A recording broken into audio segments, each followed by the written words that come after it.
Hello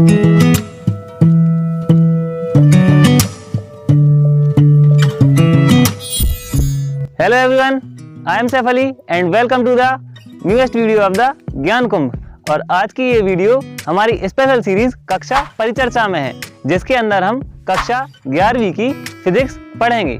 physics के ऊपर मैं पहले इंट्रोडक्शन दे चुका हूं और आज की इस वीडियो में हम क्लास 11th का चैप्टर फर्स्ट पढ़ने जा रहे हैं। तो चलिए बिना किसी देरी के शुरू करते हैं आज की class. Till then keep watching the video.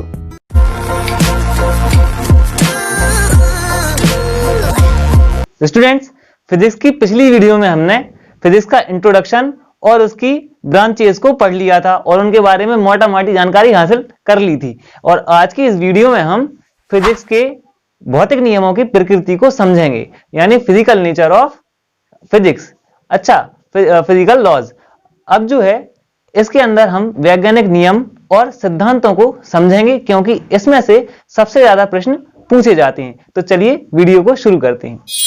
तो स्टूडेंट्स, भौतिक नियमों की प्रकृति को समझने के लिए हमने कुछ यहाँ पर पॉइंट्स लिख लिए हैं। इन्हीं आधारों पर हम भौतिक नियमों की प्रकृति या फिर कहें नेचर ऑफ फिजिकल लॉज समझेंगे। अब वो है क्या? सबसे पहला है वैज्ञानिक दृष्टिकोण या कहें साइंटिफिक एटीट्यूड। अब ये क्या होता है? तो इसकी परिभाषा कुछ इस तरह से होती है कि तर्क और प्रायोगिक तथ्यों पर आधारित विचारधारा को हम वैज्ञानिक दृष्टिकोण कहते हैं। अब इसको सामान्य भाषा में समझने के लिए हम एक उदाहरण लेते हैं। मान के चलिए किसी वैज्ञानिक ने अपने आसपास कोई परिवर्तन होते हुए देखा और फिर उस परिवर्तन पर उसने प्रयोग किया और प्रयोग करके कोई अपना एक विचार बता दिया। उसको हम उस पर्टिकुलर वैज्ञानिक का वैज्ञानिक दृष्टिकोण या फिर साइंटिफिक एटीट्यूड कहेंगे। आई होप आपको समझ में आया होगा। अब हम दूसरा पॉइंट देखते हैं, जो है परिकल्पना। इसको हम हाइपोथेसिस भी कहते हैं। अब हाइपोथेसिस क्या है कि देखिए, प्रयोगों या प्रेक्षणों की व्याख्या करने के लिए जो प्रारंभिक नियम या प्रारंभिक कार्यकारी नियम बनाया जाता है, जिसका अंतिम सत्यापन नहीं होता, उसको हम परिकल्पना कहते हैं। अब ये कठिन कठिन वर्ड मैंने बोल दिए।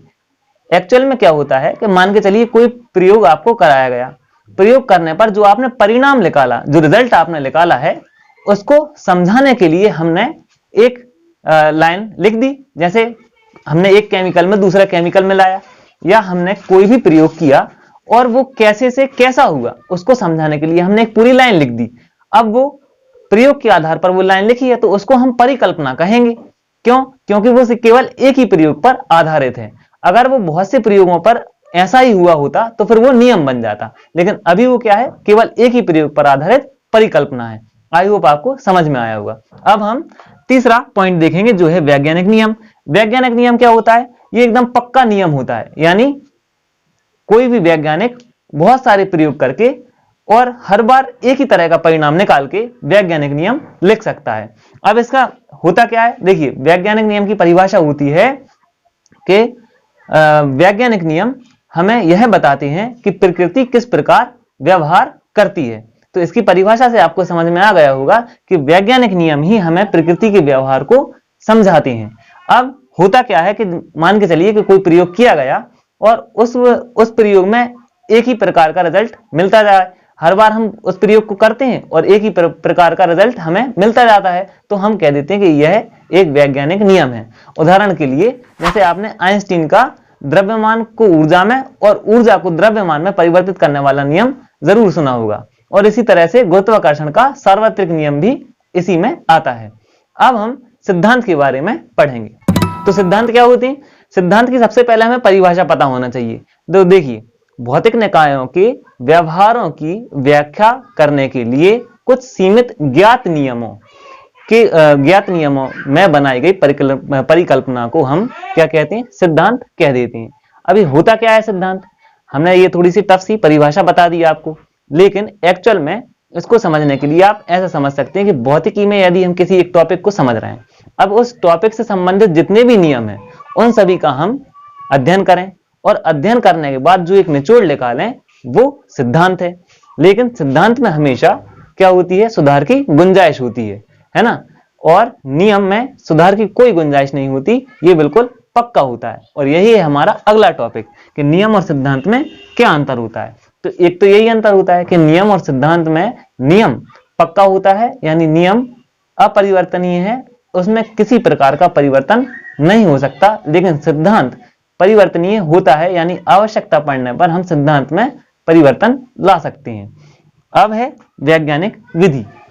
स्टूडेंट्स, वैज्ञानिक विधि पर बढ़ने से पहले हम सबसे पहले वैज्ञानिक नियम और सिद्धांत में अंतर को समझ लेते हैं, क्योंकि मैंने वैज्ञानिक नियम के तो उदाहरण दे दिए लेकिन सिद्धांत के नहीं दिए। देखिए, वैज्ञानिक नियम में तो हमने देख लिया कि आइंस्टीन का नियम है द्रव्यमान और ऊर्जा वाला, और सार्वत्रिक नियम है गुरुत्वाकर्षण का। ये नियम होते हैं, ये पक्के होते हैं और इनमें कोई परिवर्तन नहीं हो सकता। लेकिन सिद्धांत, अब जैसे एक साइंटिस्ट थे निकोलस कोपरनिकस, उन्होंने सौरमंडल के बारे में एक सिद्धांत दिया था कि जो सूर्य होता है वो सौरमंडल के एकदम बीचों बीच स्थित होता है और बाकी सभी 8 ग्रह उसके परिक्रमा एक वृत्तीय कक्षा में या फिर कहें एक सर्कुलर वे में करते हैं।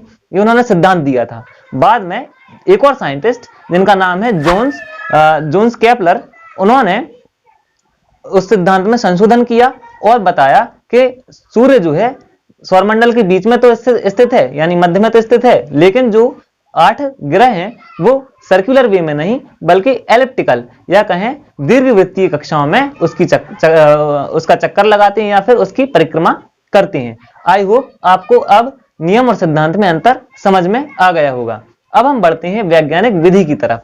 तो जो वैज्ञानिक विधि या फिर साइंटिफिक मेथड है वो क्या है?